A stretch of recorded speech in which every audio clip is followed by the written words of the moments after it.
قرآن کریم میں مذکور ہے کہ عالم بالا میں اللہ تعالیٰ تمام روحوں کو جمع کر کے ان سے یہ عہد لے چکا ہے، الستو بربکم، کیا میں تمہارا رب نہیں؟ جس کے جواب میں تمام عرواء نے کہا قالوا بلا، یعنی بے شک آپ ہی ہمارے رب ہیں۔ اس قول و اقرار کے باوجود انسان نے کروڑوں جھوٹے معبود اور خدا گھڑ لیے۔ بعض انسانوں نے سورج کی پرستش کی تو بعض نے چاند کی، کسی نے آگ کو خدا مانا تو کسی نے آسمان پر کڑکتی بجلی کو، اور انسانوں کی ایک بڑی تعداد اپنے ہاتھوں سے ہی تخلیق شدہ بتوں کو ہی اپنا خدا ماننے لگی۔ ان بتوں میں سے کچھ تو ایسے عجیب و غریب تھے کہ جو نہ صرف انسانوں سے باتیں کرتے بلکہ ان سے نذرانے اور چڑھاوے بھی طلب کرتے۔ آج اس ویڈیو میں آپ کو چند ایسے جھوٹے خداؤں کا احوال سناؤں گی جنہوں نے قوموں کی قومیں شرک میں مبتلا کر کے تباہ و برباد کر دی، جن کا تذکرہ اللہ تعالیٰ نے قرآن مجید میں کیا ہے اور ان کے شر سے محفوظ رہنے کی تلقین بھی فرمائی ہے۔ نمبر 1، لات۔ دور جاہلیت میں لات اہل عرب کا ایک انتہائی اہم بت تھا۔ یہ مربع شکل کا مالک اور سفید پتھروں سے بنا ہوا تھا۔ اہل عرب اس بت کی عبادت کرتے تھے اور اسے خدائی کا درجہ دیتے تھے۔ یہ بت عین اس جگہ موجود تھا جہاں آج کل مسجد طائف کا بایاں مینار واقع ہے۔ قبیلہ بنو ثقیف لات نامی اس بت کے بہت بڑے حامی تھے۔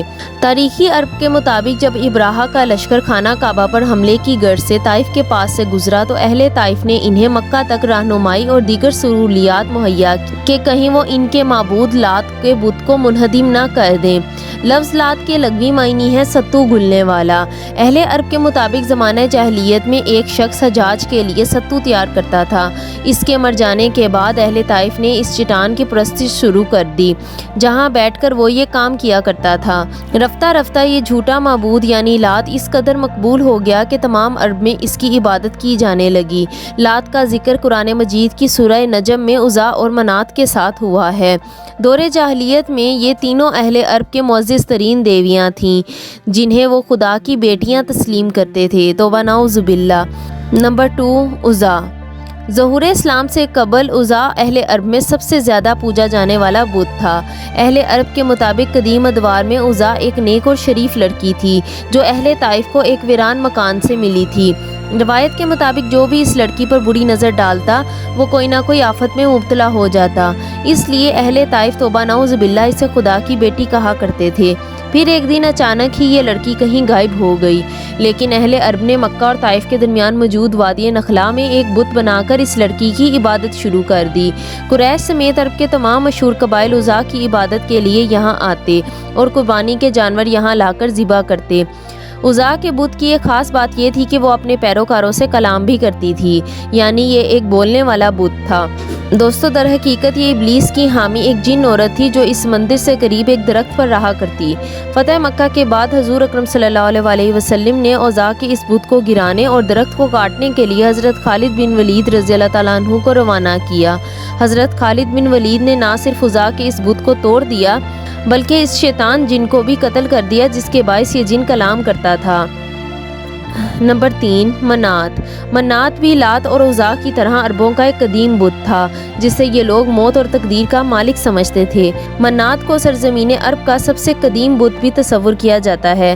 یوں تو تمام عرب ہی منات کی عبادت کرتا تھا، تاہم یثرب کے دو بڑے قبیلے یعنی اوس اور خزرج اس کے بہت زیادہ معتقد تھے۔ اوس اور خزرج میں یہ روایت تھی کہ جب ان کے لوگ حج کر کے واپس لوٹتے تو وہ اپنا احرام اس بت کے پاس آ کر اتارا کرتے۔ دور جاہلیت میں اہل مدینہ کے نزدیک حج کی تکمیل اس وقت تک ممکن ہی نہ تھی جب تک منات نامی اس بت کی عبادت نہ کی جائے۔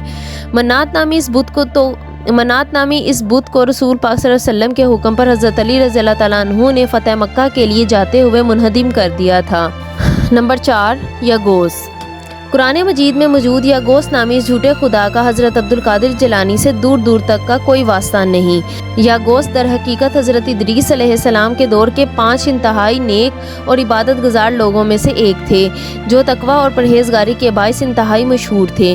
ان کی قوم نے ان کی عقیدت و احترام میں ان کی تصاویر اور مورتیاں بنا کر اپنے گھر میں رکھ لی تھیں، لیکن حضرت نوح علیہ السلام کا زمانہ آنے تک لوگوں نے یغوث سمیت ان 5 جھوٹے خداؤں کی عبادت شروع کر دی تھی۔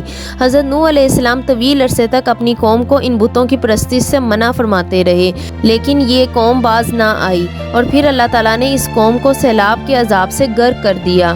صحیح بخاری کی ایک حدیث کے مطابق قوم نوح کا تو خاتمہ ہو گیا، البتہ اہل عرب نے یاغوث سمیت ان بتوں کو اپنا لیا اور ان کی عبادت شروع کر دی۔ نمبر 5، یعوق۔ یعوق بھی ایک انتہائی قدیم دیوتا ہے جس کی عبادت حضرت نوح علیہ السلام کے دور میں ہوا کرتی تھی۔ یعوق نامی اس بت کا ذکر بھی سورہ نوح میں باقی 4 باطل دیوتاؤں کے ساتھ ہوا ہے جن کی پرستش دنیا میں کسی نہ کسی شکل میں آج بھی رائج ہے۔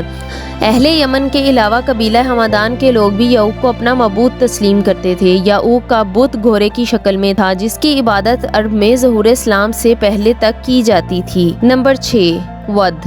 ود نامی اس دیوتا کا تعلق بھی حضرت نوح علیہ السلام کے زمانے سے ہے، جسے محبت اور دوستی کا دیوتا تسلیم کیا جاتا تھا۔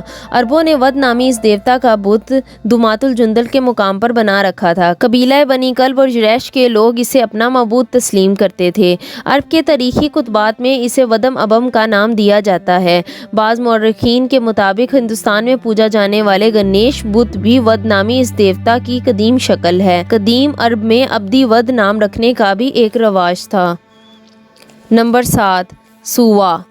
قرآن مجید میں سوا کا نام ایک باطل دیوتا کی شکل میں موجود ہے جس کی عبادت حضرت نوح علیہ السلام کی قوم بھی کیا کرتی تھی، تاہم اسلام سے قبل اسے عربوں میں ایک دیوی کی شکل میں پوجا جاتا تھا۔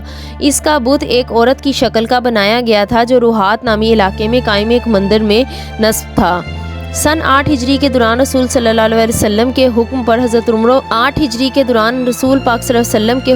حضرت عمرو بن الاس اس مندر کو گرانے کی غرض سے روانہ ہوئے اور آپ نے کفر و شرک کو ہمیشہ کے لیے ختم کر دیا۔ نمبر 8، نصر۔ نصر کے لغوی معنی ہے گدیاں عقاب۔ نصر نامی اس باطل دیوتا کا ذکر بھی قرآن مجید کی سورہ نوح کی آیت نمبر 23 میں ہوا ہے۔ نصر کا بت عرب کے علاقے بلخا میں نصب تھا جس کی شکل و صورت ایک گدھ کی جیسی تھی۔ نصر نامی اس جھوٹے معبود کی عبادت سلطنت روما کے ادوار میں عروج پر تھی۔ لوگ اس بت کو طاقت اور لافانیت کا نشان تسلیم کرتے تھے اور اس کی عبادت کرتے تھے۔ نمبر 9، بآل۔ بآل نامی اس جھوٹے خدا کا ذکر بھی قرآن مجید کی سورہ صفات کی آیت نمبر 125 میں ہوا ہے۔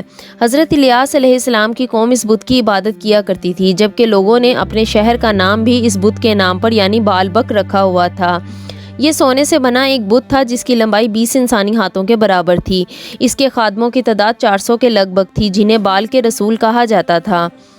یہ بت نومولود بچوں کی قربانی کے حوالے سے خاصا بدنام ہے کیونکہ قوم بنی اسرائیل اور بال کی عبادت کرنے والی دیگر قومیں یہاں اپنی مراد طلب کرنے آتیں اور قربانی کے طور پر اپنے نومولود بچوں کا نذرانہ پیش کرتیں جنہیں یہاں موجود سادھو آگ میں جھونک دیتے۔ دوستو، یہ تھے وہ جھوٹے خدا جن کا ذکر اللہ تعالیٰ نے قرآن مجید میں فرمایا اور سب کو کفر و شرک سے بچنے کی تلقین کی۔ اللہ تعالیٰ ہمیں ہمیشہ اپنے حفظ و امان میں رکھے، آمین۔ اگر آپ کو اس ویڈیو میں کچھ بھی اچھا لگا تو لائک، شیئر اور سبسکرائب ضرور کریں۔ Thanks for watching.